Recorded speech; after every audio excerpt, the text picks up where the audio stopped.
fine. It is nice to see y'all. I appreciate it. And I remember when we spoke in this building in the big room upstairs about 4 years ago now. And we actually had some school officials at the time that came. And they were kind of shaking their head no to everything we said. They didn't stay when it was over to tell us what was wrong. It's funny, I've given 600 of these talks now in 46 states. And all of our information, as you're going to see, it's documented. You can find it yourself. We'll send you, if you just simply email us, we'll put up at the end an email address. You can email me. We will send you these slides for free. So verify, you should check us. Double check what we're telling you. To look at the sources of everything we put down and follow the links. You'll find out, I've got 600 of these talks in 46 states. We've testified before 25 different state legislatures. No one has ever yet come back to us and proven that anything we say in this talk is not true. Not one time. So if you can do that, great. If there are mistakes, I'd love to see them, but no one's shown them to us yet. So 4 or 5 years ago, we gave a talk here, and there were some school folk. They disagreed with everything. They didn't stick around for questions. And here we are 6 years into this, and every single thing we said was going to happen has happened. Every single thing. And so we're going to go back and revisit some of that. We're going to talk about what the future holds. We're going to talk about how Common Core is not even an issue anymore. That's the real story here. Don't even bother to fight the Common Core. It has become such a part of the curriculum now. States all across the country, rather than get rid of Common Core, they rebranded it. In compliance with the federal government, states like Florida, Indiana, Oklahoma, South Carolina, states that claimed they got rid of Common Core did no such thing. They simply rebranded them. Mike Pence, Republican governor, who's now our vice president, he was one of the first governors in the country to be overwhelmed by the complaints of the citizens. Indiana people revolted very early against Common Core. So what did Mr. Pence do? He declared Common Core dead in Indiana, but then he turned those same standards right back over to the State Department of Education in Indiana. And lo and behold, they kept 98% of Common Core, and they simply branded them Indiana State Standards. In Florida, Republican Governor Chris, he did the same thing. Floridians didn't want the standards, so what did they do? He declared them dead in the state of Florida. They handed them back over to the Florida Board of Education. And you're seeing the pattern here, right? Even when you've got very Republican governors, you've got very, very progressive people at the state level running things. Look at your state. Look at Wisconsin, right? It doesn't really matter what the legislature says. Tony Evers has got his own little fiefdom, right? So the Republicans can control the governorship, the Senate, the Assembly, the Supreme Court, all sorts of things, but they don't control anything in education. Right? And so you have a bit of a problem here. And that's what's happened over and over again across the country. So the Common Core issue is kind of a dead issue. What Common Core started to be has now filtered throughout the entire curriculum. It's not just an English and math program anymore. Common Core methodology, Common Core worldview, Common Core pedagogy, it now informs everything we do at the high school, middle school, elementary, and even the preschool level, and I'll show you that too. So you can't get rid of it. And again, with all due respect, thanks to Republicans, in 2015, December of 2015, 4 days before Christmas on a Friday, the Republican majorities in the Senate and the House in Washington passed the ESSA Act. We'll see that here as well, the Every Student Succeed Act. Paul Ryan from our state gave the Republicans, his caucus, 2 days to read an 1,100-page bill before they had to vote on it. When everybody was worrying about Christmas shopping, Republicans who controlled the House and the Senate in 2015, they passed legislation, the ESSA Act, which enshrines in stone Common Core. What that bill does, the ESSA Act, is it goes back and all of the illegal things that the Obama administration did to elevate education control to the feds, the Republicans indemnified him for. And I'll show you the proof of that before we're done. I'd like to leave that, too, as maybe my final introduction. This is a completely apolitical talk in the sense that there are no heroes. The Republicans are as bad as the Democrats. Republicans control the vast majority of state governorships, the vast majority of state assemblies, and not a single state has gotten rid of this. And it's because the feds have spent a lot of money to keep it. And those Republican governors who are seeking to make budget cuts elsewhere are reaping that windfall from the feds to pay for other cuts. So when it comes to Washington, D.C., you don't have an answer. And I'll go one step further. Donald Trump promised to get rid of the Department of Education. Donald Trump promised to get rid of the federal Common Core standards. He's not doing either one of those things. He appointed a woman, Secretary DeVos, to the Department of Education, who used her considerable fortune in Michigan to keep Common Core in Michigan after Michiganders desperately wanted it gone. Now, Betsy DeVos is infinitely better than anybody anybody Hillary Clinton would have appointed. There's no doubt about that. But you're not getting rid of the Department of Education. And you are not getting rid of the ESSA Act under Betsy DeVos, which means you are not getting rid of Common Core. You are not getting rid of, you don't like all this federal control. We're not getting rid of all the sex in your kids' schools. We're not getting rid of all the tendentious global warming propaganda for little kids who can't understand it. We're not getting rid of any of that stuff. Transgenderism in your elementary and middle schools, not getting rid of that either. Donald Trump had the occasion, one of the first things he said he was going to do when he became president was rescind the dear colleague letter, dear friend letter that he wrote, basically threatening, not a law, by the way, just advice from the government. Either you create transgender bathrooms, either you start teaching about transgenderism to little kids, or you're going to suffer the consequences at the State House, the Department of Justice. He did none of those things. In fact, we know now that it was his daughter and son-in-law, Ivanka and her husband, Jared Kushner, who talked him out of rescinding that dear friend law. So the reality is, and without being too hard on Donald Trump, I mean, really, what does Donald Trump know about public schools? He was raised by a very wealthy family, all of whom went to private schools. He went to the best private schools. His kids go to the best private schools. None of his kids. This is the thing. People who've done this to you, their kids will never, ever labor in the public schools. The Bush kids, the Obama kids, they'll never send their kids to schools that have things like Common Core in them. They're going to send their kids to the really expensive private schools that teach a classical education. They always do. But they deny it to your kids. And so, as we begin, understand that this is not a Democrat or a Republican problem. I like to call Common Core, and forget Common Core, stop using it, the takeover of education by the federal government. There's a reason your founding fathers made absolutely no provision for public schools, because they knew, running away from what they ran away from to start this country, they knew if the government, the state, was primarily in charge of educating your kids, they would eventually come to educate their kids, your kids, for their purposes, not yours. For the purposes of the big federal institutions, not for your local communities. They were going to make education beneficial to bureaucrats and politicians, not to teachers and students, and that's what they've done. And again, this is a Beltway versus the rest of us problem. It's not a Democrat problem or Republican problem. It is a Washington, D.C., people who think the feds should be in control of everything, from healthcare to education, versus the rest of us who recognize, and I'll challenge you, give me one example of anything major that the Fed has taken away from the states that they've done a better job with. Things like the military always were their province. Name something that the feds have hijacked that runs better now, because they run nothing. There's nothing. And we know it's not good. We know it can't possibly be the same with education. Here's the other dirty little secret. 8 years ago, this whole thing got rolling. 6 years ago, the standards were implemented. And we have 6 years of failure. Our kids are performing worse and worse on the tests they wrote to support their standards. It is a failure. And it's failing for all the reasons we said it was going to fail. One-size-fits-all education doesn't work. Again, raise your hand if you consider your kids to be common. No? Raise your hand if you consider your kids standard. See, you don't, do you? But they do.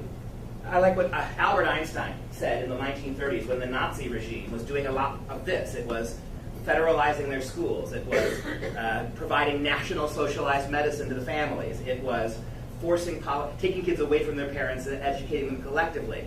They were treating kids not as individuals but as part of a collective. That's exactly what's happening now. And back when that was happening in Nazi Germany, they were standardizing the tests. They were using standardization as a way to turn kids into the same kid across the board. We're doing it in the name of social justice. The Nazis did it in the name of national unity. And you know what? There's not a lick of difference between those two things. Social justice is neither, the way the progressives use it, is neither social nor just. It is unjust, and it is antisocial. Einstein said of that movement in Germany to federalize the schools, to nationalize them, he said, you standardize automobiles. You never standardize children. What we want here, and what Common Core was part of a long step. Remember, Common Core didn't emanate out of nothing. Go back to 1979, when we created a huge federal entity to look over education. Education was working just fine in the country, much better than it is now in 1979. You knew what was going to happen when they created a huge federal Department of Education. That Department of Education has no ability to educate your kids. In fact, do you know less than 10% of the employees at the Department of Education have any educational credentials whatsoever? 90% of over 5,000 employees at the Department of Education, nothing to do with education, no experience, no training, no expertise. They are not running government schools now to benefit you or to make your kids smarter. It's using the control of money. All the money now that used to go to the states directly funnels through the Department of Education. And the education decides who they're going to reward and who they're going to punish, who they're going to bribe, and who they're going to blackmail with that money. And now, under Betsy DeVos, she didn't do this, but this is the way the system worked because of the ESSA Act. You do have the right, Wisconsin, to create your own educational pedagogy, your own educational standards for the state of Wisconsin. But you must run them through the Department of Education, and they have to approve them. And if they don't, you don't get any money. In other words, they control it now. They'll tell you, yeah, it's absolutely true, Wisconsin. You can write your own standards, but if they don't like them, tough. You don't get any money. And that's the problem now. That's the situation we're in now. They control it. And we said way back 4 years ago here, we said the exact same thing. You had a very narrow window to get rid of Common Core. 4 years ago, you could have affected change at the state level. 4 years ago, if Governor Walker got behind this, 4 years ago, if the Republicans who controlled the Senate and the Assembly had made a push to challenge Tony Evers, you could have made some progress. It was not done. And the consequence of that is there's no real way to fix this at the state level because you got to change it at the federal level. And you understand how much harder that is, right? And many of our state legislators, both Republicans and Democrats, are happy because it's not their responsibility anymore. Wisconsin school kids' education really isn't their problem anymore. And you understand whose it is. I made this exact statement 4 years ago. Pretty soon, if we don't act to stop Common Core as a state, then what's going to happen is, if you want to change anything, you're going to have to call 1-800 Department of Education. And I said to you then, how much Muzak do you think you're going to have to listen to before somebody in Washington picks up your phone call? And that's our problem.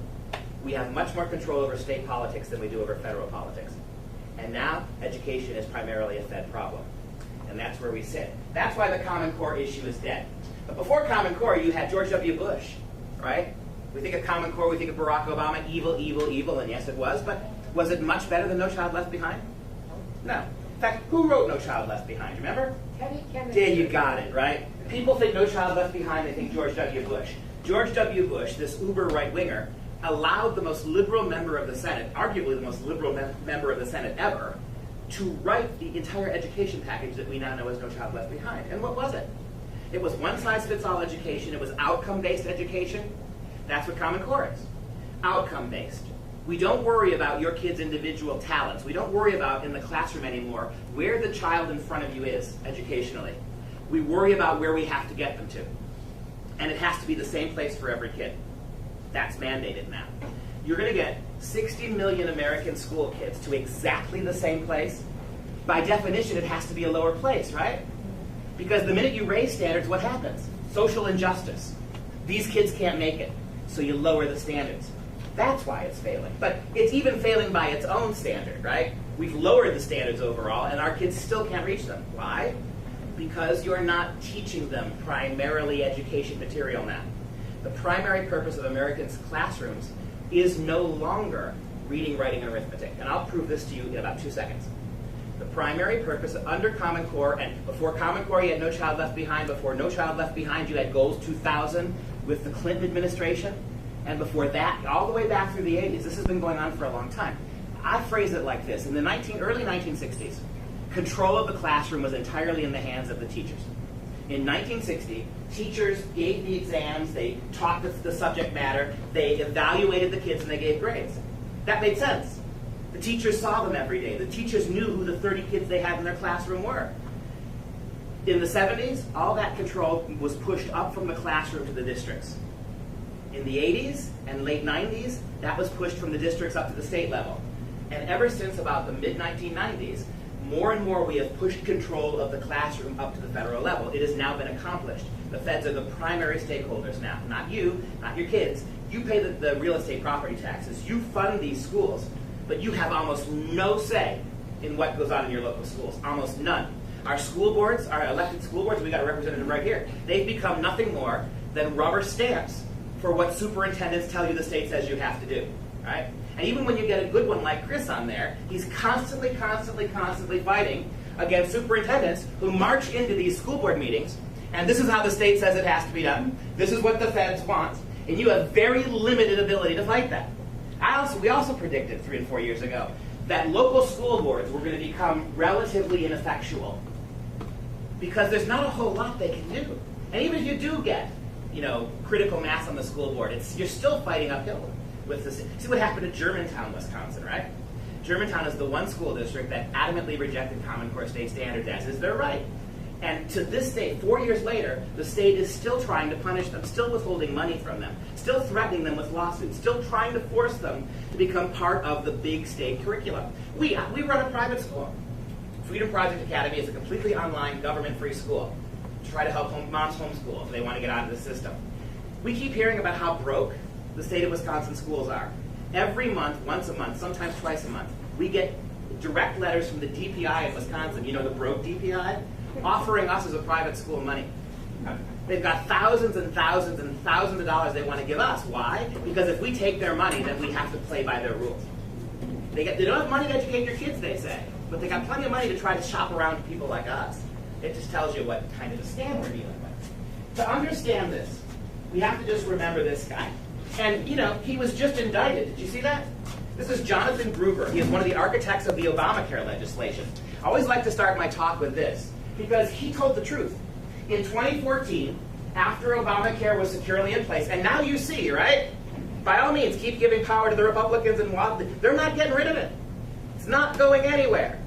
He told, once it's in, it can't come out.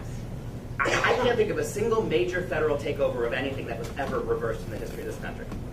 And so after Obamacare had become law, and you remember nobody read that either, 26,000 pages, nobody read it. And here's what John Gruber very honestly said about how government does business these days.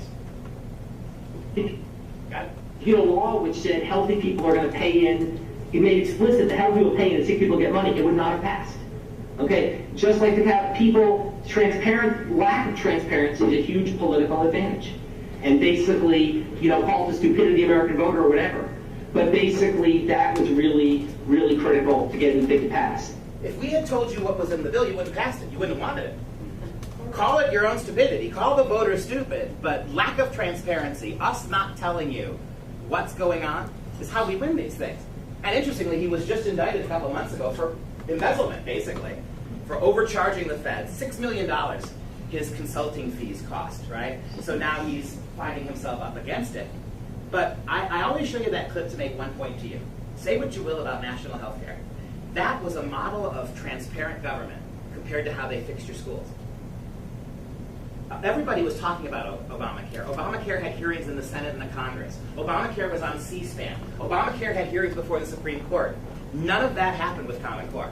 When they ultimately transformed your schools, I shouldn't say ultimately, when they took that next big leap forward in transforming your schools, they didn't consult any of you. They did not consult the moms and dads. It was in your schools before you ever heard about it. Your teachers went home one June morning for summer school, for summer, and then they came back in August, late August, and the textbooks had been transformed. All the old textbooks were pulled away. All the new textbooks were in place. All the old ways of teaching were now no longer prohibited. And these teachers were taught on the job how to minister to the Common Core. No prior training whatsoever. The whole system was completely, this was in 2012. We didn't start fighting Common Core until it's a whole year before anybody knew enough about it to figure out what had happened. And all this money had been spent on it, all these new textbooks had been purchased. When we went to schools, right, and tried to showed them why this won't work and why it's dangerous, their response was, well, we bought all these new textbooks, we have no more money. You give us $100,000, we'll buy the textbooks. And nobody had that money, right? The whole thing was set up that way. So education, which I would argue is even more important than healthcare. There are alternative ways we can look after each other. There are alternative ways we can try to take care of our healthcare needs. But when you start educating generation after generation of young minds to believe anti-American propaganda, to believe in socialism, to believe that the founding of this country is a racist mistake, and you look what's going on in schools with the Antifa, what's going on in the NFL, for God's sake, right? This kind of absolute clueless, mindless stuff. That's the consequence of what goes on in your schools now. And it's been happening at the university since the 1960s, and I've said this to you before. What you want one sentence about, you want to understand Common Core or Goals 2000 or No Child Left Behind, here's how you understand it. One sentence. Think about what's wrong with your universities. Think about the one-sided, politically, ideologically biased way universities go about their jobs. And pull that now. It dawned on them, the progressives, that it works. How many of our kids with good Christian upbringings or good patriotic values go to college, 4 years later they come home and tell you why you're a fascist, right?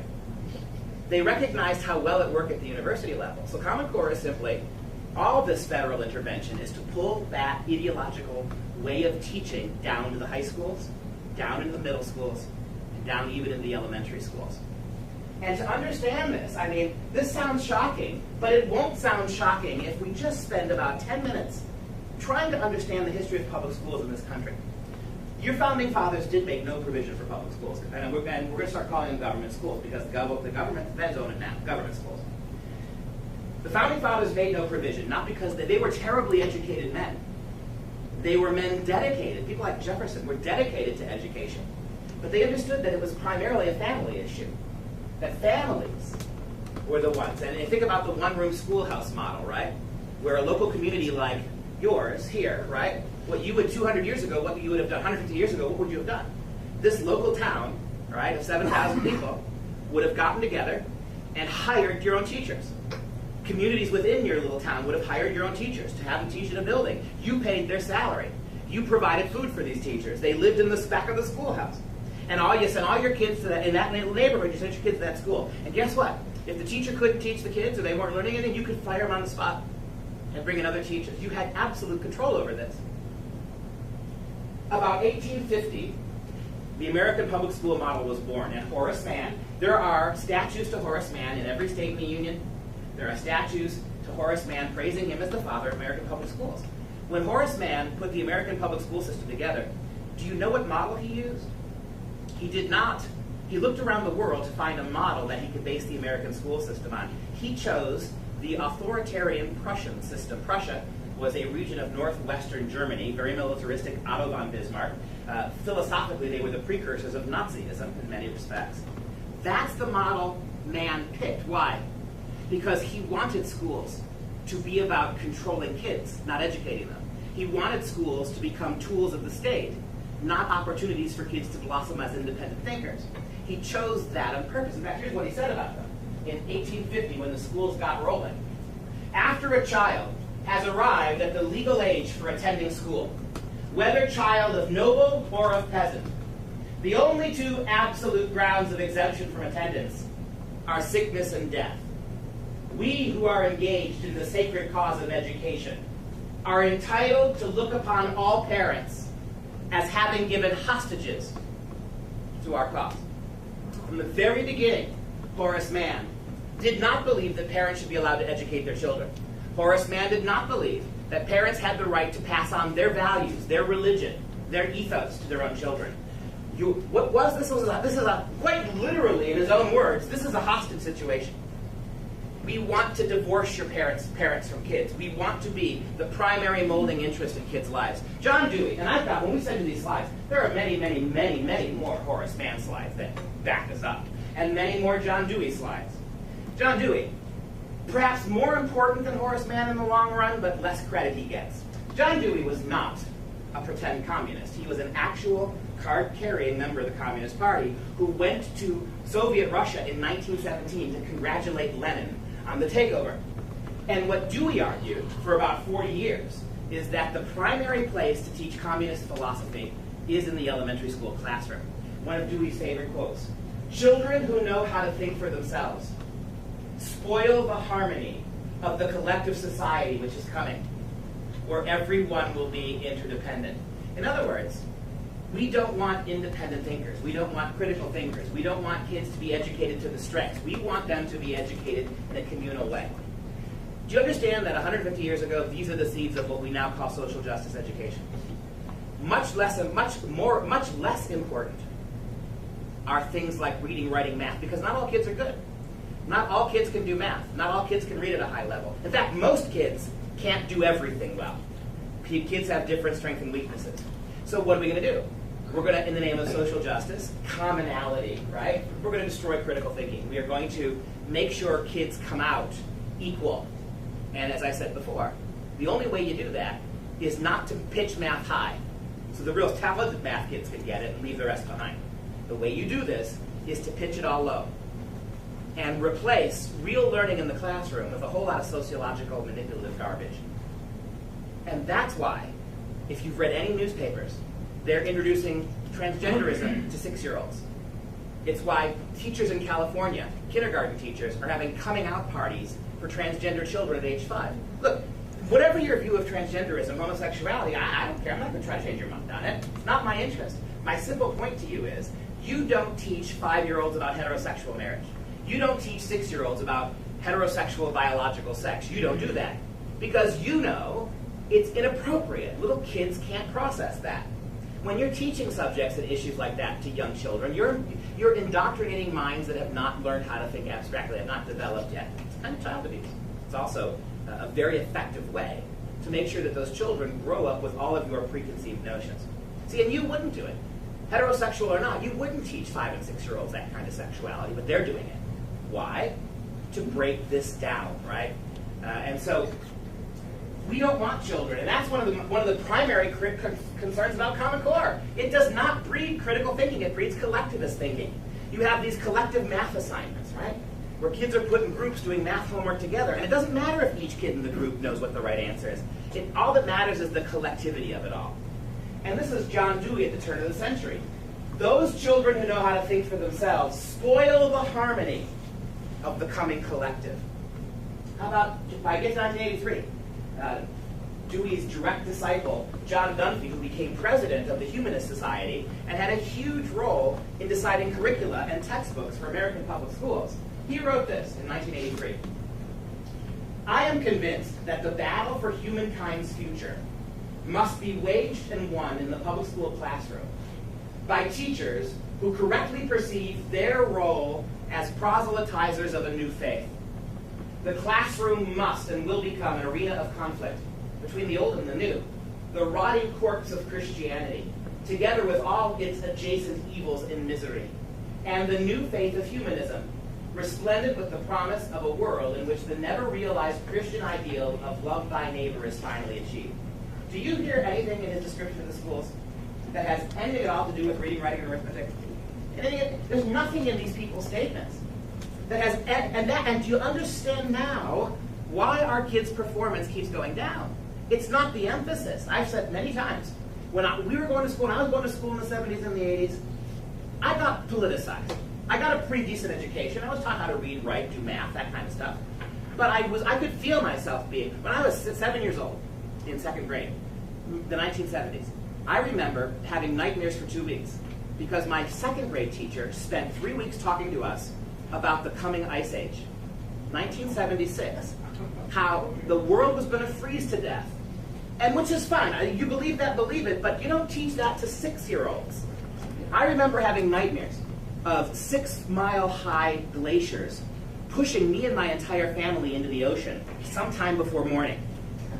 Because and we're doing the same thing now. We're showing that ridiculous propaganda film, An Inconvenient Truth, to 7-year-olds in public schools about dying polar bears. Even if it's true, which it's not. The fact remains that little kids can't process that. You're scaring them to death. For what reason? For no reason, no good reason. This business here is powerful, right? And as a matter of fact, you know who one of his prime disciples was, John Dunphy? Bill Ayers. And you remember Bill Ayers, the unrepentant terrorist bomber of the Pentagon in the 1960s. What was the one career open to him? He became a professor of elementary education at the University of Illinois, Chicago. Bill Ayers spent 30 years teaching thousands and thousands of young teachers. His motto, and you know what his maxim was? The place for communism, that's his word, not mine. The place for communism in America today is the elementary school. That was his entire pedagogy. How to use elementary students to begin to incorporate communist ideology. That was Bill Ayers. And so you begin to see, and what all these threads have in common, that not one of them mentioned the purpose of schooling. Not one of them. How about this? How about the NEA? How about the National Education Association? How about the largest teachers union in the country and the union, the most political union we have? You think the Teamsters are political? These guys. They spend more of their teachers' dues on left-wing political advertising than any union in the country. As early as 1947, when American GIs came home after making the world theoretically safe for democracy, this is what their kids were beginning to learn in these public schools. In 1947, the NEA said, far too many people in America, both in and out of education, look upon the elementary school as a place to learn reading, writing, and arithmetic. 1947, this is before Doris Day and Ike right? This is before the conservative golden age of American politics. In 1947, the NEA is saying, basically, too many of you think that the primary purpose of education is, to educate kids. How about 1948? What is the purpose? Education for international understanding. That's what it is. Education for international understanding involves the use of education as a force for conditioning the will of the people. That's what it's for. Education is a tool to make citizens pliant and dependent. And we do that in the name of globalism. 1948. And we know what happened between 1948 and 1969 to America's colleges, right? What happened to the universities by 1969? They had all been completely radicalized. So much so that you right now have a kid at the University of Wisconsin who has used state of Wisconsin resources to advertise his new clothing line, which calls for the murder of police officers. And the University of Wisconsin's response to that is nothing. He has free speech. What do you think would happen if some University of Wisconsin student just took that script around? Do you think the University of Wisconsin would be so tolerant if it was exactly the opposite? No, of course they wouldn't be. We have all sorts of evidence of the University of Wisconsin. I teach at the University of Wisconsin, shutting up people who disagrees with their progressive politics. And so, by 1969, here's what the NEA says. This is a big one. Schools will become clinics whose purpose is to provide individualized psychosocial treatment for the student. And teachers must become psychosocial therapists. Let that sink in for a minute. We're going to make the primary purpose, we're going to put teachers with four-year education degrees. With all due respect to our teachers, they have no qualifications to evaluate it. It's called psychological, social, and emotional learning. Social and emotional learning. It's in your schools here. It's in this district right here. This idea that part of what teachers must do, the main part of what they must do in the classroom, is to sociologically evaluate, to pay attention to your kids' attitudes, their behavior, their opinions, what kind of ideas and attitudes they're bringing home with them from the parents, that kind of stuff. Stuff that has none of their business, and they have no qualifications to assess. Psychosocial learning, social emotional learning it's called, SEL, has become huge, and the conduit to get it into our schools was Common Core, which is now crumbled. It's there.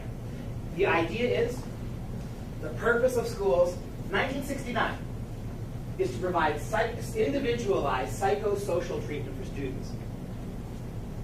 And teachers must become psychosocial therapists. We're at that point now. And you think about it. With things like Common Core, where you have these national standards, where you have a situation where teachers aren't really free to deviate. You all had kids or grandkids. You know what it's like. When you're around little kids, your job is to teach them. From the moment your children are born, you're teaching them things. Don't put your elbows on the table. This is how you throw a curveball. Here's how you toe dance, right? You're teaching kids from the moment they're born. You understand with your own kids and grandkids that you can't teach them all the same way. Your daughter doesn't learn the same way your son does. You got three boys and they all have radically different interests and capacities. It's just the way it works. That's an important thing. The differences in kids. When education worked in this country, it worked because we treated kids as individuals. Kids who could jump ahead in grades, you'd let them jump ahead. We're getting rid of all these advanced programs now. We're doing away because it's unjust. Just because your kid's better at mind and math, why does he get to move ahead? The default position now, we're chaining kids to their age group. It's not right. It's not just socially to allow smart kids to move because there's always a hitch, right? Smart kids just have better genetics, or maybe their parents can afford tutors and not all kids can, right? Or maybe they live in a school district that gets more money than other kids. We can't, see, we've been trying to raise the bottom performers for 100 years. We haven't been able to do it. We've made no progress. In the same way we haven't eradicated poverty either. We've transferred $20 trillion of wealth from the haves to the have-nots since 1960. What have we accomplished? Have we eliminated poverty? Have we won the war on poverty? No. You have just, in fact, statistically, if you could believe the statistics, you have more poverty now than you did in the 1960s. How do you fix these problems? Right? We've tried educationally to pull up the struggling kids. And it's dawned on us, part of this new progressive way of seeing education. Why pull up the struggling kids when you can pull down the achieving kids? Why pull up the disenfranchised kids when you can pull back the enfranchised kids?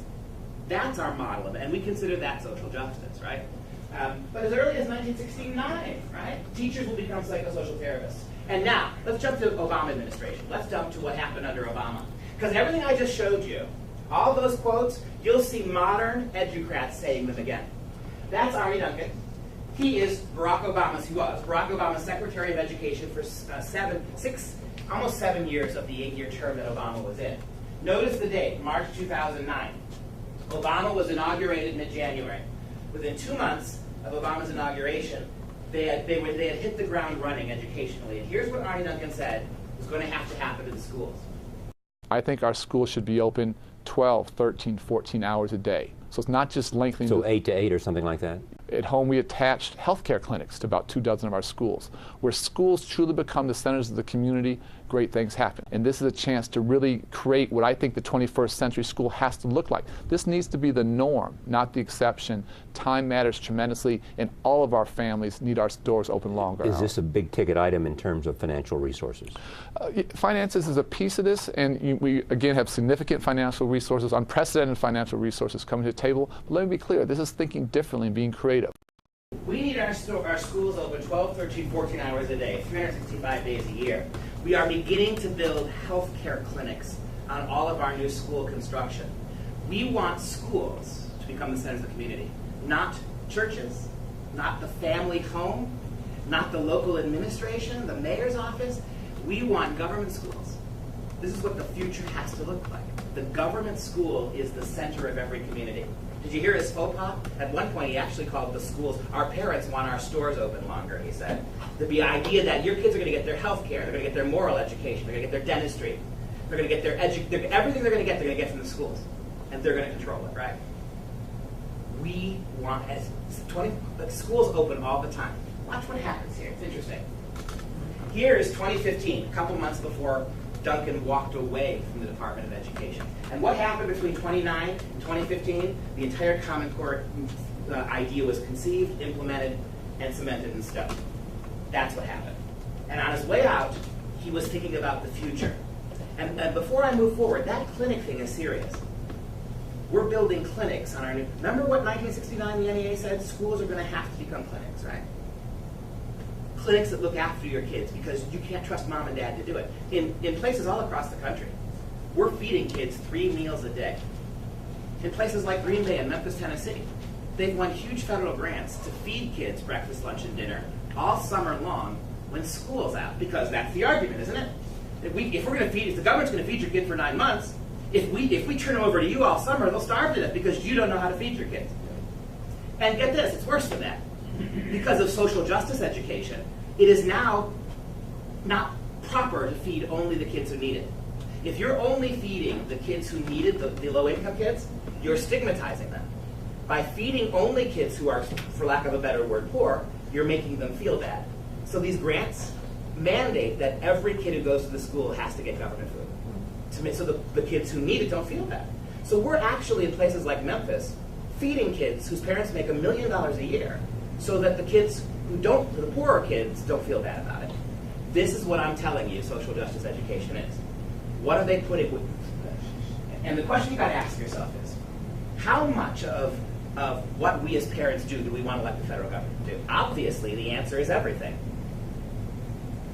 6, 7 years into Common Core, 90% of Americans couldn't tell you anything about it. 80% of Americans have never heard the word. In a recent Gallup survey, when they asked moms and dads what they wanted most out of their public schools, education was not in the top 5 things. Better education, but what it was more services, right? Which is fine. If that's what America wants, that's what America's going to get. If you want to be just to farm parenting out to the feds, you're going to get it. But you can't then turn around and complain when your kids grow up utterly alien to whatever you think and believe, to your worldview, to your ethos. When your parents come to see you as the problem. Because that's what's happening across the board here. And by the time he was on his way out, remember, why did I mention all this Prussian stuff 150 years ago? Well, listen to this. On his way out, here was his idea. The one idea I threw out that I wanted to sort of road test it with the kids too, I thought, is the idea of public boarding schools. And that's a little bit of a different idea or a controversial idea. But the question is, do we have some children where there's not a mom, there's not a dad, there's not a grandma, there's just nobody home? And there's certain kids we should have 24/7. Let that one sink in for a moment. First of all, do we have an epidemic in this country? Do we? Of 6 and 7 and 8-year-olds living absolutely alone in brownstones? We don't. I'm not suggesting that there aren't problems. But we don't have that problem. But let's pretend for the sake of argument that we do. Do you not have county agencies to handle this? Do you not have religious agencies to handle this? Do you not have city agencies? How about state agencies? You have all sorts of ways to handle that. What he's proposing here is Orwellian. Maybe we should create a system of public boarding schools across the country where we decide which kids need to be taken away from their parents. And let me ask you, given what you understand about big government over the last 50 years, do you think they're going to limit it if they get this network of public boarding schools where they can seize any kid and educate them for their own good? Do you think they're going to limit it to kids who live alone? What happens if your kid comes to school one day and his view of marriage is that marriage is between a man and a woman? How long before those you're abusing that child? What if your kid comes to school with values and attitudes? Because what they're teaching primarily in the schools now is social emotional learning. Teaching your kids bullying. Bullying is any worldview, ladies and gentlemen, that disagrees with their worldview. So if you teach your kids biblical values, you teach your kids biblical attitudes about male and female, you're bullying them. And this goes back to what Horace Mann said, right? He picked Prussia because they just took all the kids. Once they were born, they took them away from the parents. And they boarded them. And they fed them, and they housed them, and they clothed them, and they educated them. Okay? And that was the end of it with the parents. And even he has to acknowledge it's a controversial idea. But I promise you, if we had gotten Hillary Clinton as president, we'd be a lot closer to that now. This is where the progressive movement is taking it. Do you understand me? They don't trust you to educate your kids and grandkids. They see your influence on your children as pernicious. Something that the way you feed them, the way you let them play, the attitudes, the fact that you take them to church, this is a problem for them. This is what the door has opened up to. And you've heard over and over again, when they sold us Common Core, they said these standards are better than what they have. That cannot be true. It cannot be true. You had 50 states with 50 individual sets of standards. The idea that Common Core was superior to all of them is absurd. If that's the case, if Common Core was superior to all individual 50-state standards, then our kids would really be tanking. But watch what happens here. How could they have known back in 2009, 10, and 11 that these standards were better when they'd never been tested before? When they'd never been used before? The moment they put them in, they told you how verifiably excellent they were. You know how you know it's not true? The guy who paid for it at first made it so. That's Bill Gates. And Bill Gates spent about $6 billion of his own dollars buying up textbooks and putting them in schools, buying laptops out of the goodness of his heart for schools, right? All loaded up with the new pedagogy. Bill Gates and his Bill and Melinda Gates and their Gates Foundation, $6 billion. Let me just ask you this theoretical question.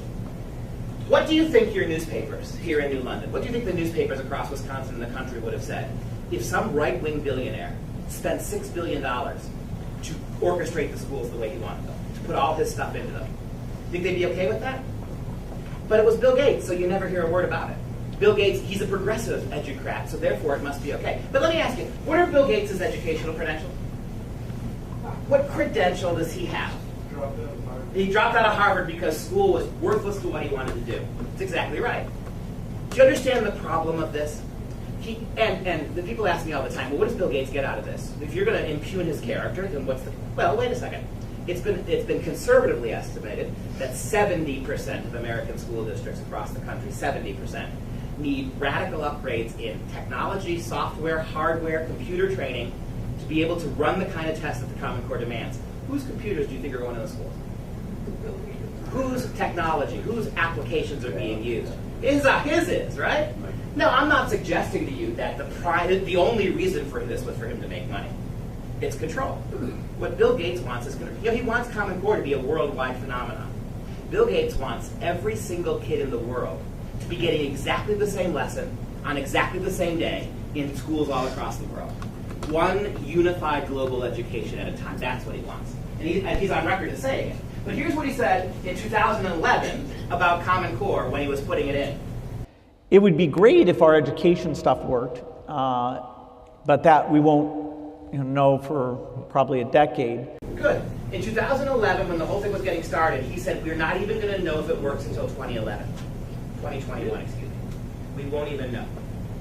The guy who spent a lot of money putting it in your schools, a guy who greased the skids, a guy who went into Catholic schools who couldn't afford to get rid of their textbooks, and bought them for the Catholic diocese schools so they could. And why the Catholic schools took them, I have no idea. They didn't have to, but they did. Well, I know I did it. The same reason half the Methodists, half the Lutheran schools in the country took Common Core, because they didn't want their kids to get an education that differed from the public school. We want our kids to have a public school education. And my question to you is, why then send them to Catholic school or a Lutheran school? You're sending your kids to Catholic and Lutheran schools, Methodist schools, Presbyterian schools, to get the exact same education that they get in the public school? When did that happen among our Christian churches? But that's even 176 Roman Catholic diocese schools have Common Core. And I've talked to numerous bishops across the country about it, and that's the answer from the school administrators. Our kids have to have the same opportunities public school kids do. Okay? All right? So you're paying $10,000 a year to send your kid to a Catholic school to get a public school education that is highly sexualized, anti-truth, anti-American, outstanding. That's a great use of resources. We won't know, 2021, we won't even know, but we do know. We've measured Common Core each of the last 5 years. It's a disaster. At least if what you want your kids to graduate from school with is solid reading, math, science skills, if you want your kids to be able to enter college and to be able to compete at a high level, then we know it's a failure. If what you want is your kids to conform to a certain ideology, if what you want is your kids to be prepared in 6th and 8th and 9th grade to receive the message from progressive professors when they get to college, to be already part of, then you got that. That's happening. Here's Bill Gates in 2009, right when Arnie Duncan was starting the Common Core ball rolling. Did you know when the outgoing President Bush, Republican, and the incoming President Obama, Democrat, told you that if in 2008 and 9, if you didn't cough up countless billions of dollars for bailouts for banks and car companies, did you know that right away that money was going back to Arnie Duncan? And he's going to tell you this, Bill Gates, that millions of dollars already in 2009, March of 2009, 2 months into the Obama administration, $350 million of the stimulus package had gone right back to Arnie Duncan to create the test for Common Core. And that's another thing. He's going to tell you this. They made the test before they wrote the standards. Do you understand what happened? They made the federal tests before they wrote the standards. In other words, they had a foregone conclusion what they want, and they built the standards around them. Completely political. Listen to him tell you this. We'll only know if this effort has succeeded when the curriculum and tests are aligned to these standards. Secretary Arnie Duncan recently announced that $350 million of the stimulus package will be used to create just these kinds of tests, next generation assessments aligned to the Common Core.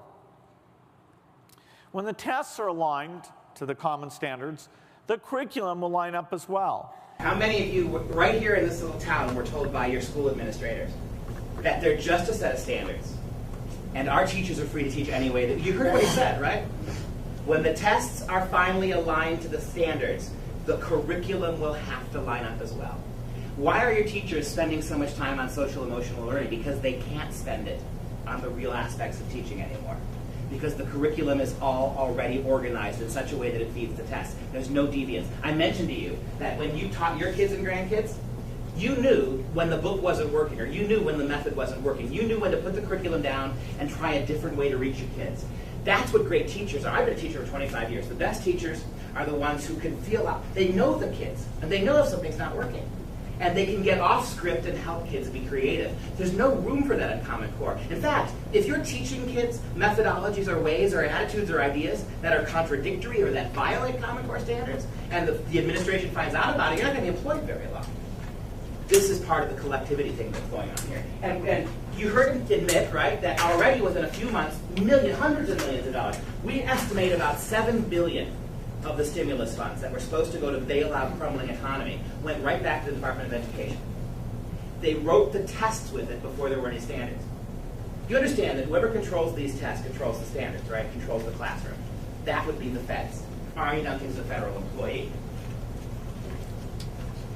This guy, David Coleman, he is the architect of the Common Core standards. He's one of 5 people who wrote them. You've been told the states wrote them. You've been told that teachers wrote them. You've been told even sometimes that governors wrote them. None of it's true. None of it. Now, I wish the governors had wrote. First of all, is there a governor in this country who is qualified to write national academic standards? As much as I like Scott Walker, he ain't qualified. There's not a single governor. So why do I wish the governors had written it? Because you can fire your governor. That's David Coleman. He has no educational experience whatsoever. He's never been an educator. He's never been a teacher. He's never taken a course in education. He's the chief man responsible for the standards. And do you know why Obama hired him? Because he was Barack Obama. Here's his claim to fame. He was Barack Obama's social media director in 2008. He's the guy who helped Obama use Twitter and Facebook and all that stuff to win the election. And for that, he was put in charge of your kids' standards. In fact, let him be introduced. Here's David Coleman being introduced to a group of teachers who he's now the boss of. He has been involved in virtually every step of setting the national standards, and he doesn't have a single credential for it. He's never taught in an elementary school, I think. I actually don't know. He's never edited a scholarly journal, but I think he has written scholarly papers, and a variety of other things that everybody here has done some of. He hasn't done. You'd think someone with Lauren's experience would understand you never tell the truth when you're introducing someone. I actually think it's really important to try to base what I'm about to say to you on evidence I share with you rather than on the sands of my qualifications. So if I ask you or talk to you about doing something, it should be evident that it makes sense to you to do, because I have no other authority. You know what blows me away about this? Here we are 6 years later, I'm still doing these talks, right? And the irony is that if you walk into one of these schools tomorrow here in your town, or you walk into a Milwaukee school, or you walk into a school in Kansas City or Michigan or Ohio, they're going to look you in the eye and tell you that Common Core standards are higher than what we have. They're going to tell you that the teachers wrote these standards. They're going to tell you, right? And yet, the irony is that this has been around for 10 years. The people who did this, they made no bones about it. This is a teacher conference where you heard what he said, right? And remember David Gruber's lack of transparency? You'd think Lauren would have learned by now, you never tell the truth about somebody when you're introducing it. And a room full of teachers, much more qualified than him, are laughing that he's going to now tell them what to do. It gets better.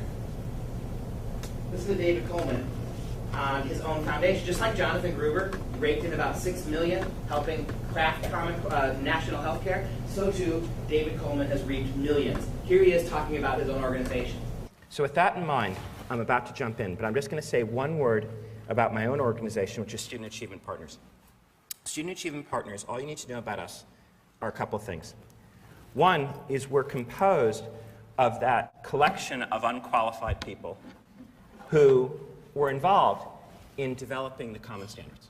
We are that collection of unqualified people who wrote your kids' standards. Now, the last time I came here, when we had a bunch of teachers and superintendents and a couple superintendents and administrators in the office, shook their head no. I showed them lots of facts, I showed them lots of data about why the math wouldn't work vis-a-vis other math curriculums, and they just shook it off. I don't do that anymore, because obviously nobody cares about data. But what gets me is that whether you trust me or don't trust me, whether you like what I have to say or you don't, doesn't matter, because you're getting it right from the horse's mouth. We are that collection of unqualified people who wrote the national standards. And it gets better.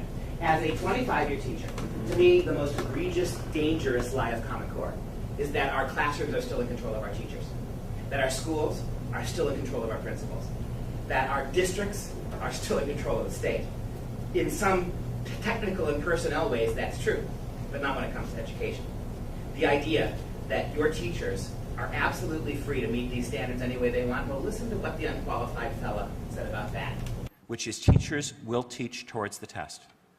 There is no force strong enough on this earth to prevent that. There's no amount of hand-waving. There's no amount of saying they teach to the standards, not the test. We don't do that here, whatever. You heard him, right?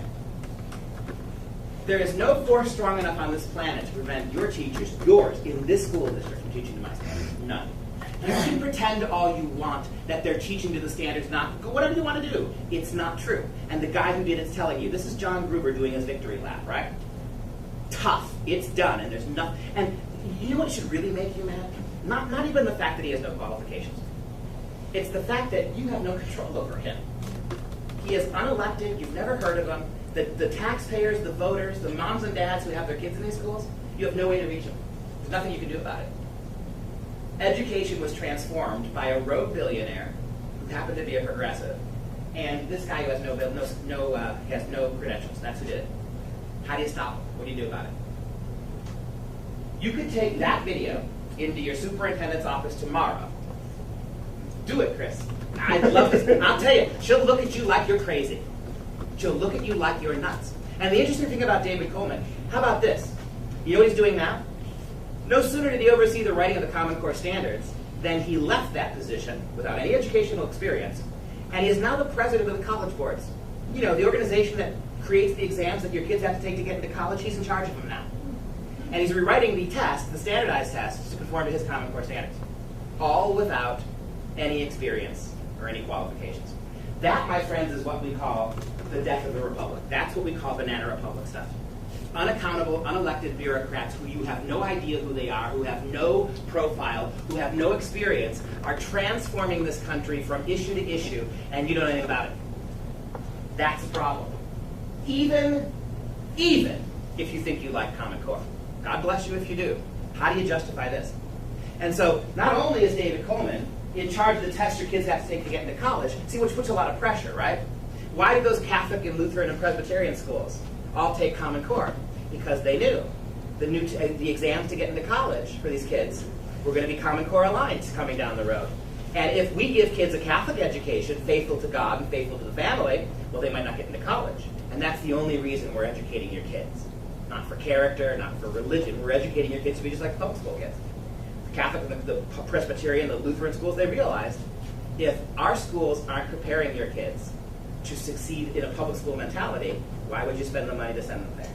And so they conform. Not really an act of bravery to me. But another thing that David Coleman is in charge of, not just the tests your kids are going to take, he's in charge of the AP courses. Think about the advanced placement courses your kids take in high school. High school juniors and seniors love, I don't blame them, taking the AP course. You pay $100, $90. You can get a high school course for a year. You take a test at the end of it, and if you get a certain score, you opt out of that class in college. That college class would cost you $4,500 at Madison. You could pay $90 and get your entire American history requirement. And college can be wiped away with that one class. So David Coleman's in charge of the advanced placement history courses. So guess what he's doing? He's rewriting the advanced placement curriculum tests and making them very, very progressive and leftist, so that high school teachers who have huge demand for this course have to change the way they teach history, because kids have to be able to pass the tests. I'll give you an example. 2 years ago, there is rising alarm over radical changes that have been made to the Advanced Placement AP American History program, APUSH, Advanced Placement U.S. History. A program, by the way, the College Board, heavily supported by federal and state funding. You're paying David Coleman to do this with your tax dollars.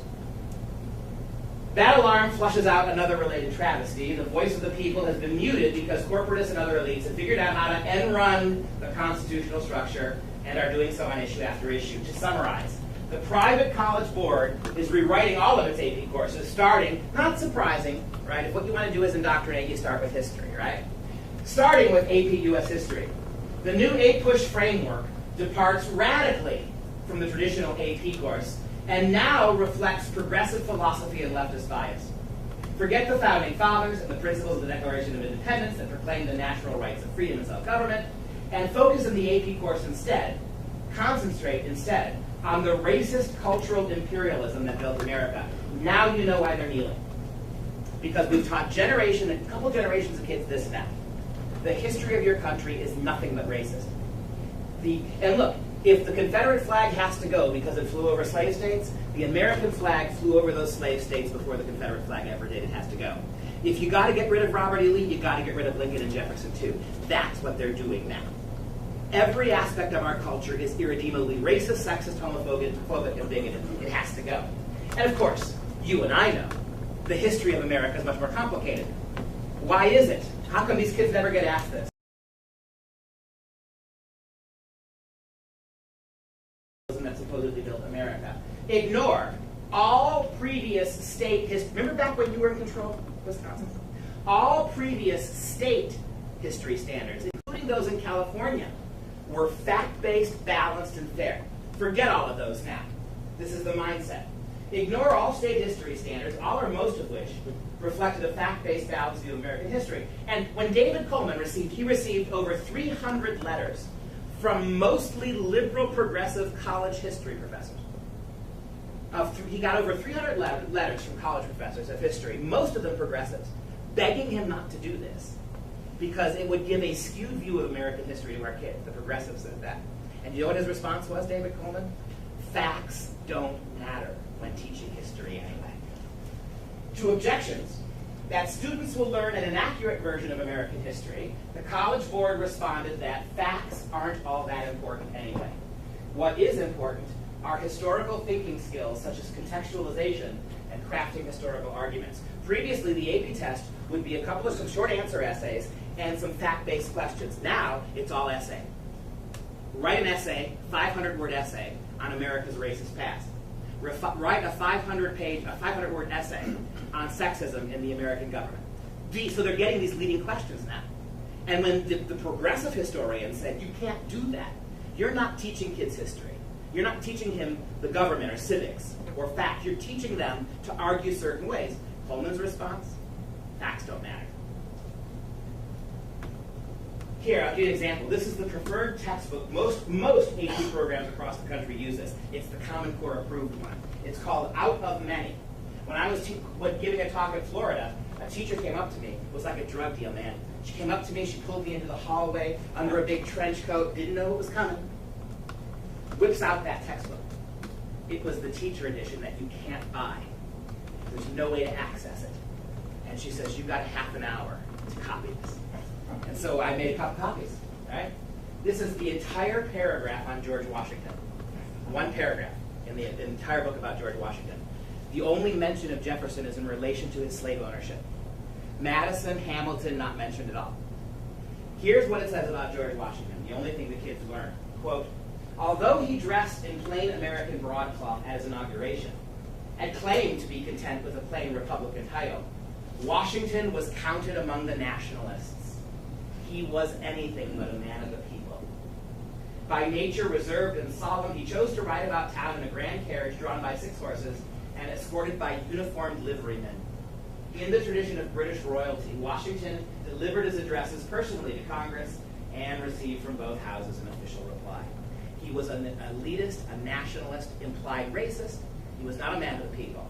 He was just as bad as King George. That's what your kids learn. It's remarkable. This is the same George Washington. It's a great story. When Washington declined, they're implying that he wanted to be king. When Washington was actually offered a crown and turned it down, the story goes that in England, one of King George's ministers went to the king and said to him, sir, we have reports that Mr. Washington has turned down a crown. At which point, George III said, if he does that, he will be the greatest man in history. And he did it. But that you won't find that in the book. Oh, you find no crossing of the Delaware, no Thanksgiving Day parade, no Continental Army, none of it. That's what they learned. By the way, Barack Obama's inauguration, his inauguration in this book gets 15 pages. His inauguration. The Clinton presidency gets 64 pages. If we had more time, I'd show you the Reagan paragraph, 2 paragraphs on Ronald Reagan, all about Nancy Reagan and how she screwed up the White House. And so what happened? That's what this. And so if this is the textbook, and if these are the kind of questions we're asking your kids, guess what has to happen in almost every high school in this country that offers the AP? Teachers have to adjust the way they teach the course. Because if these kids are paying $100 and taking a year-long course and failing the exam, the whole system blows up. The teachers have to conform to this, right? Remember what David Coleman said, your teachers are going to teach to our tests. And he's right about that. And so that was 2 years ago. Last year, they went after the advanced placement European history class. And here's the new argument from last year. The new advanced placement European history framework has received a makeover from David Coleman that eliminates religion's influence on the development of Western civilization. The entire 1,000-year medieval period, the rise of the Catholic faith, all of that is completely ignored. There is no mention of it. The church is not mentioned. The Protestant Reformation is not mentioned. The entire European history for 2,000 years is absolutely devoid of God and church. Eliminates religion's influence on the development of Western civilization. It ignores completely Winston Churchill. It whitewashes the evils of communism and lauds the welfare state, according to Professor David Randall with the NAS, the National Association of Scholars. Quote, the new curriculum omits the development of faith and freedom in European history and focuses instead on the development of the welfare state, Randall told the College Fix.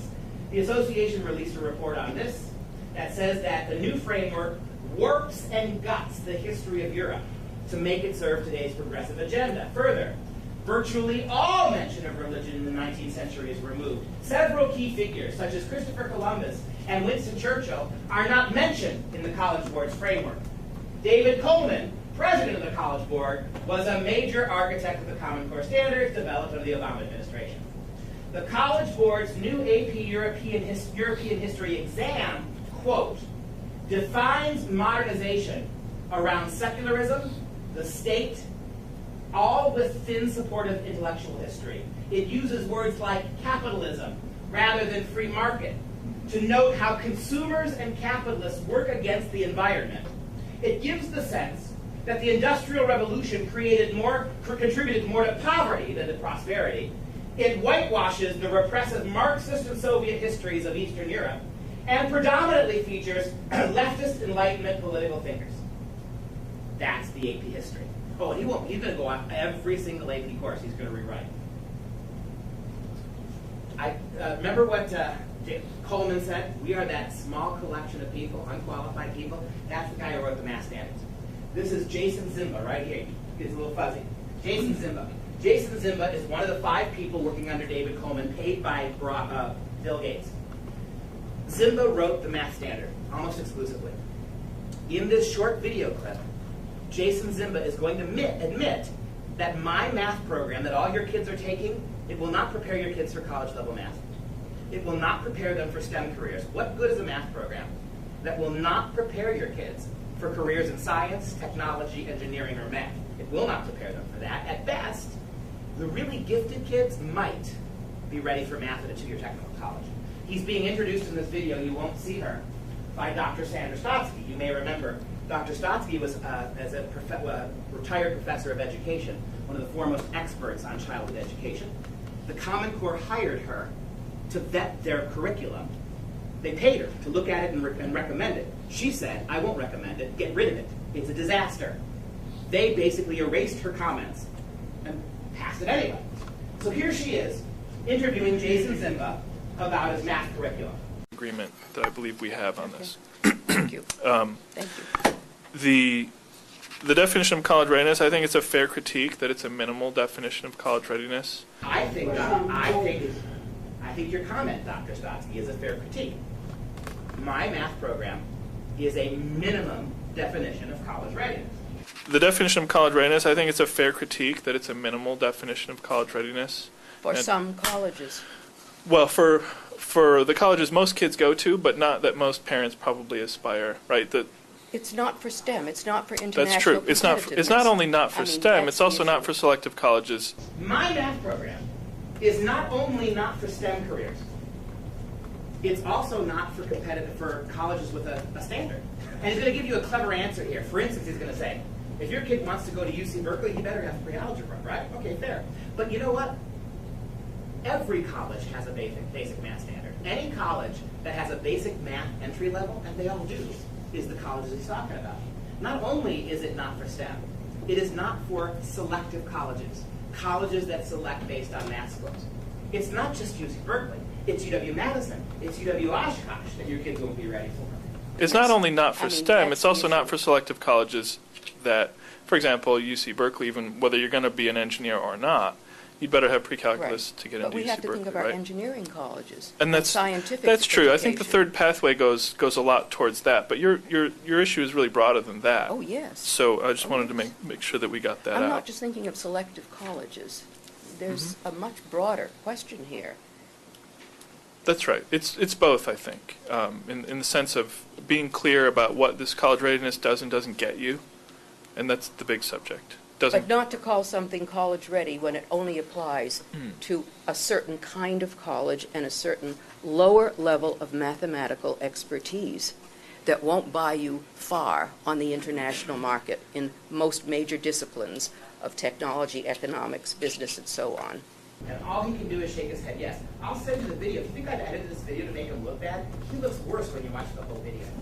I mean, how can you sit there with a straight face and basically argue to the American people that our math program is not designed for math proficiency? Do you begin to understand why I showed you all that stuff going back to 1850? Because what you're watching here is the fruition of that. It is socially unjust that so few kids can do math. I couldn't. When I was in 3rd grade, I was doing 2nd grade math. I'm still doing 2nd grade math. I was smart. I married a smart woman. She's sitting right there. She can tell I can't do it. And so, but so what? So I was doing 3rd grade, 2nd grade math in 3rd grade. I was also reading at a high school level in 3rd grade. And see, I was behind in math, but I was allowed to read high school books. That's probably why I entered the high finance world of college professor, right? Because I was good at English. But they let me do high advanced English, and they weren't that bothered by me being a grade behind. Because you could have spent all sort of resources on me. You weren't going to make me that much better. It just doesn't come naturally to me. It's true for a lot of people. If you're a verbal person or a reading person, numbers confuse you and vice versa. I have many math students at university who don't write well. The two things don't always go hand in hand. But we have to have common education, common core. We have to have a common education. You were never going to, however much money you spent on me, you were never going to get me in calculus. But you know what? You could hold the kids who could take calculus back. Do you know that in over 100 school districts alone last year, they erased calculus from the high school books? Because it's not fair. We're not going to let the kids, what is it, 10% of kids maybe in a class could get there? Calculus is hard. If you're doing calculus in high school, you're accomplishing something, which is why it was always like 1 out of 10 or 1 out of 12 kids who did it. But that's not fair. It's not fair that those kids can do it, so let's hold it back. In other words, by holding back their high-achieving math kids, somehow I'm supposed to feel better about that. And then by holding me back in reading, that's going to make the kids who struggle with reading feel better, but that's the paradigm here. Give me another explanation why you would do that to your kids' math. There is no logical, rational, reasonable, mathematical explanation for it. None. This is pure sociology. This is the imposition of sociology, social justice philosophy, into your kids' math classrooms. Do you feel better about it? If your kid stinks at math, would you feel better about the fact that the kids who can do math are getting punished on his account? But that's what they see as the answer to this. And by the way, you now know this, right? If you're focusing on outcome-based education, if you're not worried about what's going in, about who you're dealing with as individuals, all you care about is the outcome, welcome to the world of socialism. That's Marxism. That's what outcome-based education means. That we don't care what your kids' gifts or talents are. We don't care what they like or don't like. What we care about is when they're done with us, they will think and act and have the same basic competencies. That's success for them. And you know who agreed with me about these tests? You know who was saying exactly what I was saying? That guy before he became president. In 2007, right before he won office the next year, here he is talking to the NEA of all people about how stupid and worthless these big standardized tests are. Here's what candidate Obama had to say. Don't tell us that the only way to teach a child is to spend too much of a year preparing him to fill out a few bubbles in a standardized test. We know that's not true. I love the preacher voice. Don't tell us, right, that the proper way to educate a kid is to spend too much time during a school year only to fill out some stupid bubbles on a standardized test. We know that doesn't work. Look, you're going to give the same test to 60 million kids. You understand, right, that from a purely scientific psychometric perspective, that test can't tell your teacher anything. It can't tell a working teacher in a working class. Nothing. Data that broad can tell her nothing. Matter of fact, did you know teachers don't get to see your kids' tests? Tell me what the purpose of these tests are, when the teachers who have to then turn around and teach your kids can't see them. Did you know also that you're not allowed to see them? You walk into this school district come testing time and ask to see your kids' tests, they are legally not allowed to show them to you. So you got tests now that you just saw were paid for by your stimulus money in a lie, that were used to drive control, not education. All your kids have to take them. Tests that the teachers don't get to see, that teachers didn't write, how is this going to help anybody? Are you understanding me now? It has no, and he's right, it has no use. All these tests do is gather all sorts of gay data on your kids. Payoff vendors, crony capitalist companies like Pearson. It just gathers data, it records information. Matter of fact, they set these tests up to see how fast your kids fail. One of the things they do on these tests is they try to exhaust your kids. They try to put them through their paces. They ask them things that are intellectually above them to measure how fast they quit and what data they're able to gather on that. These tests have no educational value whatsoever, and your kid's entire education is dependent solely on them. So much so that your teachers, I can't tell you how many teachers I met across the country have said to me, Dr. Pesta, I close my door in math class for 10 minutes every day and I try to give them something else. But if my principal found out I did that, your teachers are running scared. Many of the best ones who were older quit and walked away. And what did he do? 1 year after he was elected president, he reduced American education to exactly the kind of exams he condemns here. And the NEA is cheering him for condemning standardized tests. And as soon as he made the entire system standardized test-based, they cheered him again. So this is the union that oversees your teachers. And how bad are these ridiculous standardized tests, when left-wing foreigners we bring over here to mock us? You've got John Oliver from England, you've got this Australian guy, you've got Samantha Bee from Canada. Hollywood has this penchant for bringing over people from foreign countries to do late-night talk shows to tell us how much we totally suck. It seems to be an American thing. We like that. Progressives like to hear that. Here's John Oliver, the guy who replaced Jon Stewart. Here's John Oliver mocking shamelessly on his HBO progressive TV show, mocking standardized tests from the left. If standardised tests are bad for teachers and bad for kids, who exactly are they good for? Well, it turns out they're operated by companies like all these. And let's just focus on the largest one, Pearson. As of 2012, they had nearly 40% of the testing market, almost triple their nearest competitor. And if you've never heard of them, then congratulations.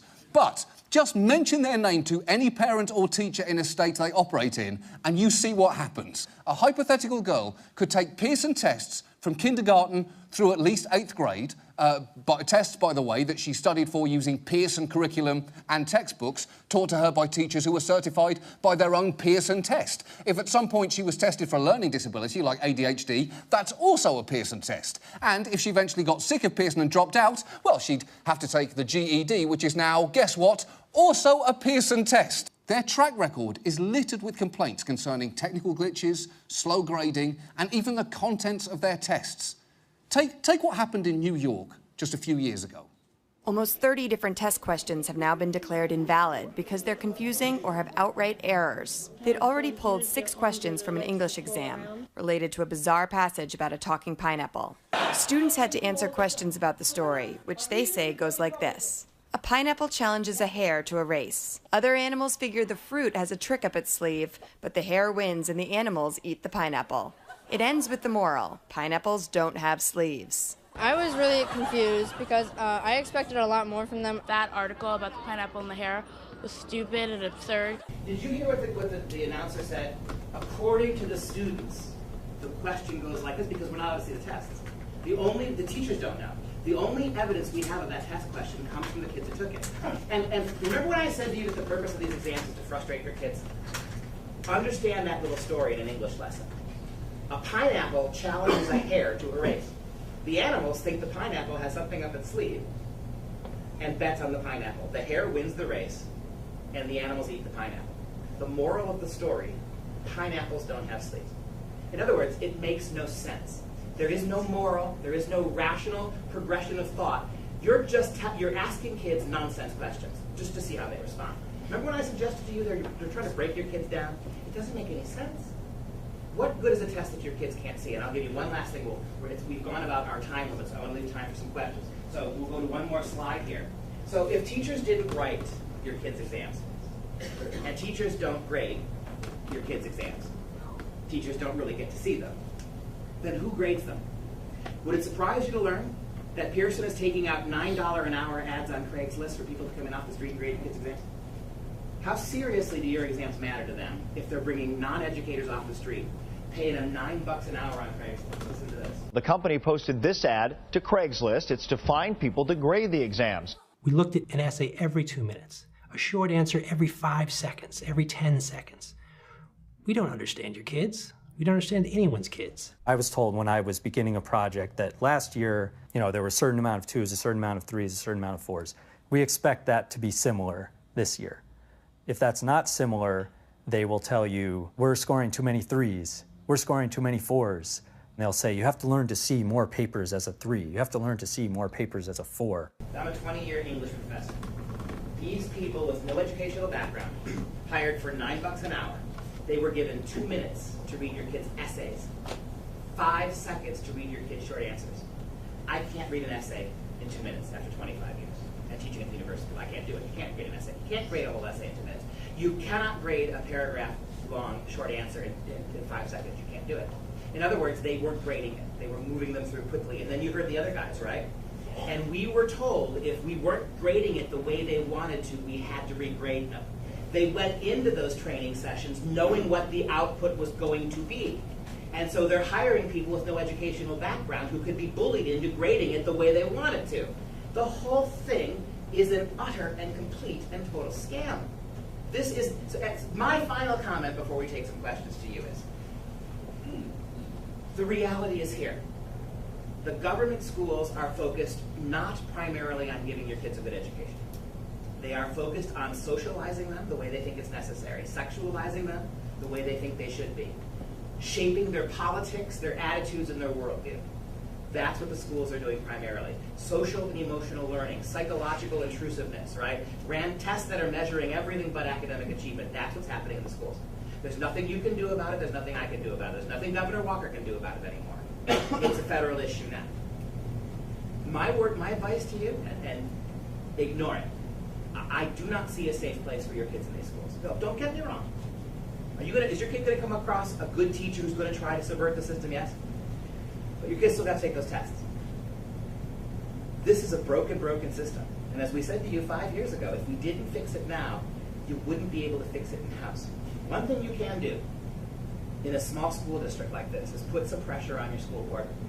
Dave Drake has got the names and the addresses of every school board member in this little town if you'd like to write them letters. I'd write them a letter if I were you. Because every time you get a decent man or woman on the school board, superintendents come in and crack down, right? Superintendents come in and bully people, right? This is what the state says we have to do. Why are you electing school board members if their attitude is, we must do what the superintendents tell us? You have a school board to stand up to the state administrators, to argue on behalf of your kids through your elected representatives against the school board, against the state people. Right now, the school boards are just rubber stamping this. I would write a letter. Start doing that if you can. But my final word to you is, if I were you, I would put, before you do any activism, make sure your kids and grandkids are getting a real education. You owe them that. We're in this mess, not because they did it to us, but because for about 100 years now, we as American citizens have decided that educating our kids belongs to anybody but us. That it's not our job, it's not our responsibility. We have decided, and whether you're coming at it from a biblical or a common sense mindset, education is the single most important thing we do with our kids. You do it every day in every way. When it comes to their school, their achievement, their future lives and careers, we farm it out to strangers. Sometimes they're nice strangers. Sometimes they're committed strangers. Sometimes they're strangers good enough to overcome this, but in most instances it's not true. Unless we as a country decide that we are the primary educators of our kids, whatever that means, homeschooling, finding the right kind of a private school. If you can't pull your kids out of public school for some reason, first of all, you can. But if you think you can't, you know what you can do? Do you do this? Do you spend an hour or two every night showing them how to do math in a non-Common Core way? When your kid comes home from public school, do you spend an hour with them in the evening? Tell me what you learned in history. Tell me, right? And then getting on your computer and showing them alternative perspectives. Do you do that? Because everybody can do that. If you're not doing those things, we have no right to gripe about what they're doing. They now think that your kids belong to them. They just don't know better how to educate your kids. They know better what your kids should believe and think and feel. And that's what they're doing. They're prosecuting their roles as parents. And you know this is true. If any of you have tried to go to your school and talk to your administrators about this, they freeze you out. They don't tell you. They don't tell you what's going on in your kid's classroom. They don't share it. You're not a partner in the schools anymore. You're a problem, not a partner. So that's it, 6 years later. Thanks for listening, and we'll certainly take some questions if you have them.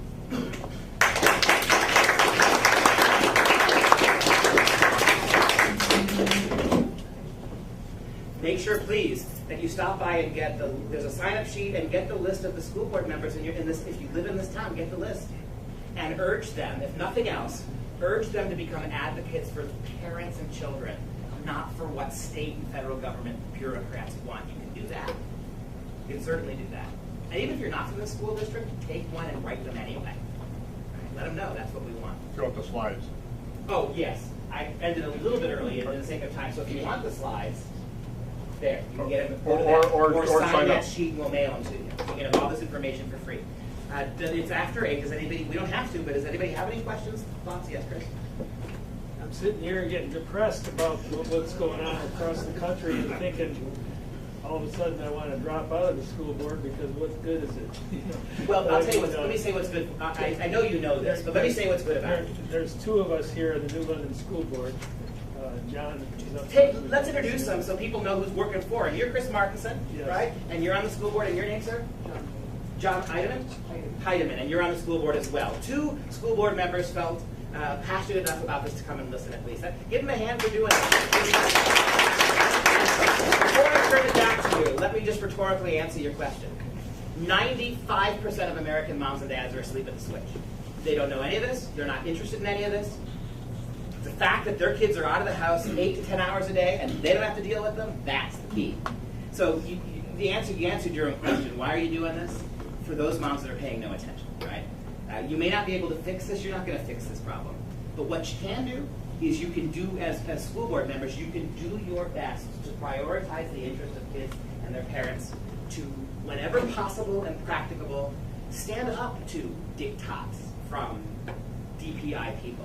Or this argument. I mean, look, you're school board members because you are the parents' representatives, right? They elected you. To turn around then and to say, we work for the superintendent, or, gosh, the teachers union knows, they're teachers, they know more than, I'm just a farmer. Nonsense. You, school board members, are the last resort for moms and dads. You're the only resort they have.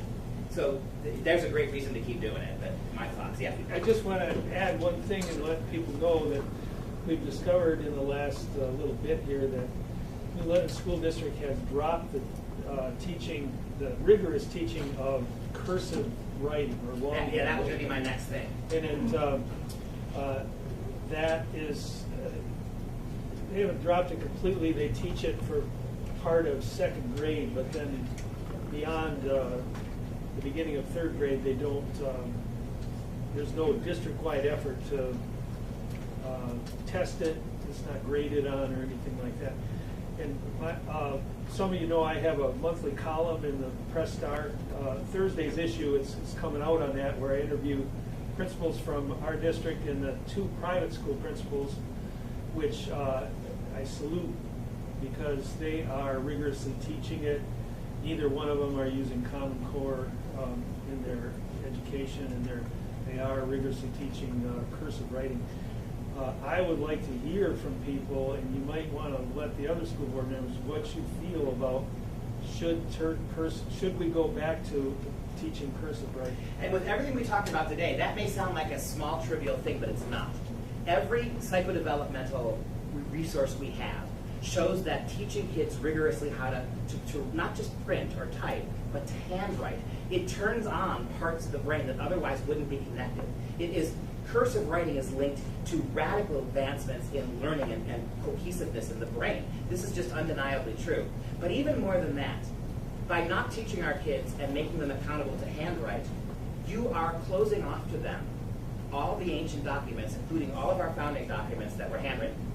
How many schools have you seen where kids can't read cursive anymore? So they can't read the Constitution. What do they get instead? They get textbooks that take the Second Amendment and edit out what they don't like and put it in typeface, right? I've got 4 different books in my office back in Appleton of textbooks currently in Wisconsin schools that have taken the amendments to the Constitution and taken them out of the handwriting, the cursive, put them in block type so kids can read them, but have changed the meaning of in so doing it. The Second Amendment, for instance, the one example that I've got, the Second Amendment is now about militias only. The only place to own guns, according to the new Second Amendment, the one that kids can read, the typeface one, they can't go back and read the original, makes it seem as if the only people allowed to have guns in the country are militiamakers. And that's going on again and again and again. So there are all sorts of valid developmental reasons why it should be part of the curriculum, and there are all sorts of historical reasons why it ought to be. It may seem like a trivial thing, given everything we talked about, but it's not. And even a small victory like that, the private schools here, the classical schools that are not Common Core driven are using it. That's why those kids are outperforming these kids. And this is the problem. And I'll say this too. If we're going to get 60 million American public school kids to this place, how you really think they're going to let private and homeschool go on? It may take 50 years. But if the prime objective of all of this, like I've tried to show you today, it's not education, it's control and dependence. If that's what this is about, do you think when they finally consolidate their hold over the public schools, they will leave your Christian school alone? Do you think they'll leave your homeschooling alone? Already states across the union are like they're trying to do to us. They're trying to buy their way into private schools with money so that they then have a way to come back at those schools and say, if we're funding you, we have the right to ask that you do it this way, you take those tests, or you focus on this kind of curriculum. And so it's not even enough anymore to abandon the public schools and educate your kids. Sooner or later, your kids will, you wanted to start homeschooling your kids right now, you could do it. The question is, will your kids be able to homeschool their kids? And that's a iffy proposition. And this sounds so dramatic, but it's a fact, it's a reality. There's only one law currently on the books in Germany, still on the books from the Nazi period. There's only one piece of legislation that they kept, and that is an absolute ban in Germany on any kind of homeschooling. The one thing you cannot do with fear of going to federal penitentiary in Japan or in Germany is to homeschool your kids. You cannot do it. Right? The model for this kind of control is to eliminate alternative educational forms. And right now, they're using social justice as the key. Right? How many of you saw that heartbreaking picture of the middle school football team, a bunch of 8-year-olds kneeling?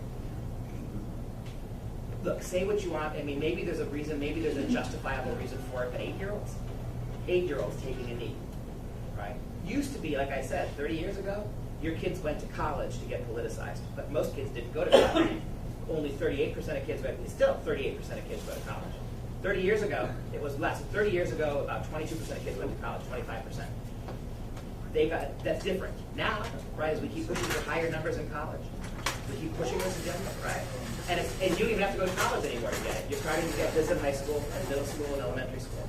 So you're not going to college to get politicized. You're getting politicized at every stage now. Sexualized, politicized, manipulated, evaluated. And these psycho-emotional and social evaluations these unqualified teachers are doing to your kids, and I don't blame the teachers. They don't have a choice. They have to do this. But this becomes part of your kid's permanent record. This becomes part of their record. And Arnie Duncan said on the way out of office, he would like to see your kids' permanent psycho and social records, all this record keeping, they would like to make it available to employers.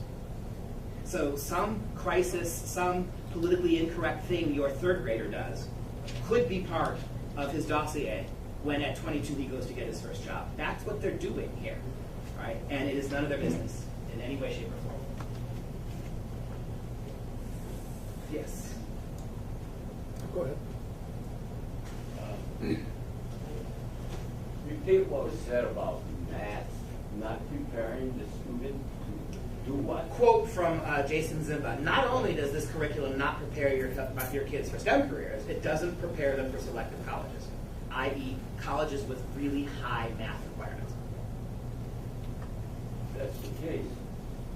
What's the sense of teaching math? The sense, that's the premise of my entire talk.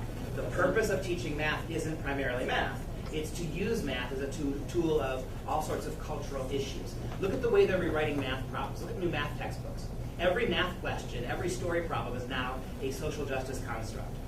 The way math math, the language of math is taught to kids. In fact, at UW Oshkosh, there's a colleague of mine who wrote a book called Cultural Math.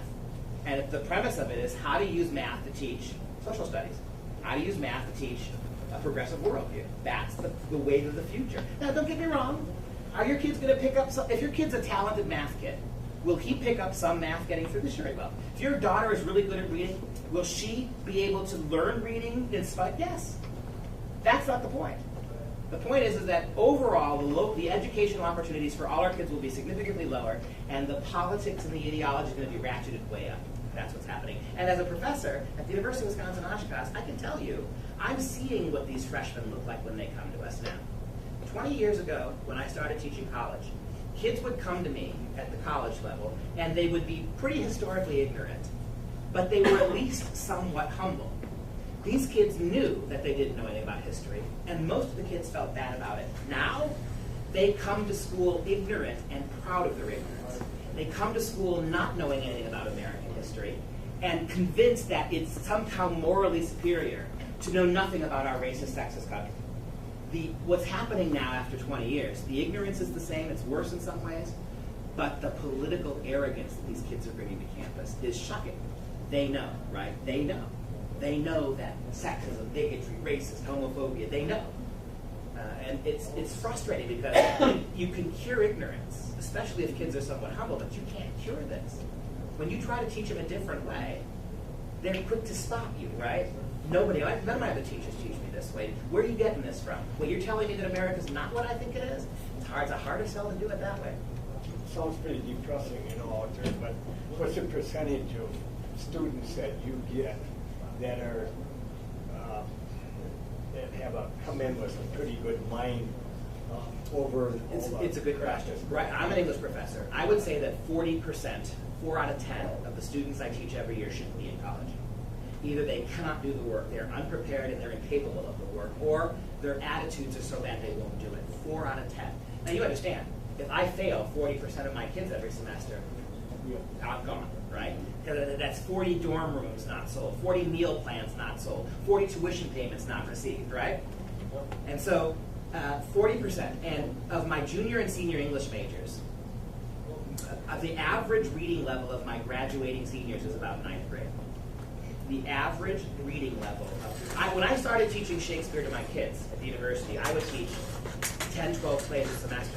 They can't get through 5 now. I do 5. Because I have to go so slow. I literally have to teach many of them how to read. Not just read Shakespeare. They can't read for understanding anything.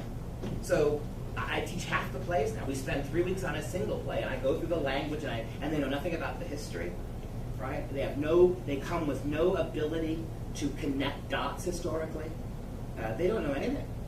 They're historical. They're politically very outraged. They're mad as hell about Donald Trump, right? That makes them mad. But they can't really tell you why, and so they don't know the history. But when you put books in front of them, they can make no sense of them. And that's just it. But it doesn't bother us. I mean, at the university level, to be completely blunt and honest with you, from a progressive perspective, I don't necessarily want smart kids. I want dependent kids. I don't really want critical thinkers. I don't want them challenging our ideology. I want them to vote the way we vote. I tell my kids this all the time. Our main objective at college is to get you to vote like us. It's not to get you to think for yourself. It's to get you to vote the way we vote. Right? And it works. You look at the statistics of the way college kids vote after a 4-year university college.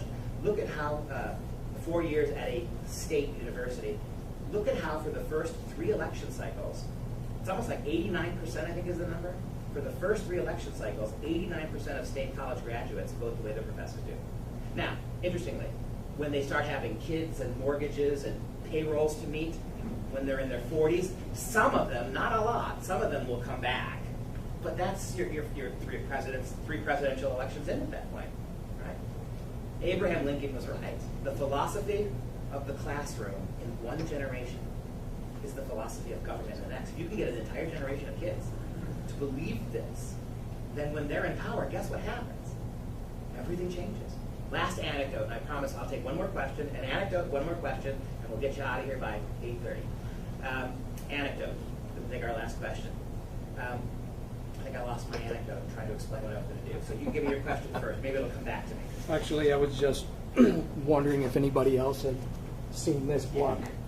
It was checked out of the Clintonville Library, all about our presidents and the Constitution. And to give you an idea what's in it, the authors of the U.S. Constitution only sketched a loose outline of the presidency when they defined the federal government. And that book is textbook usable, It's right? textbook usable. It also describes Barack Obama's presidency as the Tea Party interfered and got in the way of his agenda. And Donald Trump's opening paragraph in his biography is, he's the only president in U.S. history not to have done public service before taking office. Yeah, that's what they're telling your kids. And your kids can read this. Quick announcement. Yeah. Does everybody know who Judge Roy Moore is? Yeah. Yes. According to David, my friend here, 38% of the vote counted in Alabama. He is 15 points ahead. The last question. If you have a gifted child who, in order to reach his full potential, is going to benefit from graduate degrees, and you teach them with a classical curriculum, how are they going to pass the college entrance exam? That's a great point. It's really primarily a scare tactic. First of all, about 112 colleges last year alone rejected the ACTs and the SATs altogether. Your universities may be radical progressive, but they're not stupid. I had a call from a friend who teaches at Florida State University at the beginning of the semester. He is a NASA scientist who has 2 PhDs in math. Florida State University assigned this guy to teach 2 classes of 7th grade math in the fall at Florida State. 7th grade math for incoming kids so they can begin to get some credit going. So, in other words, the universities already know that the ACTs and the SATs are pretty meaningful. I would predict in 20 years we won't be using them anymore. But what David Coleman's doing is scaring moms and dads into thinking they have to do Common Core. The other thing that is really important is nobody realizes this. Every single university in this country has their own entrance exams.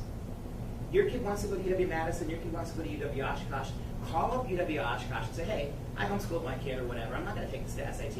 I'm going to bring my kid to your school on a Saturday afternoon and take your tests. They'll give them to you. And they're not Common Core. If your kids pass those exams, they're going to get into the school. People don't recognize that. And the final thing that you brought up that we didn't talk about that's outstanding, it's a good thing to remind me of, what about gifted kids? Do you see how dangerous psychologically this is?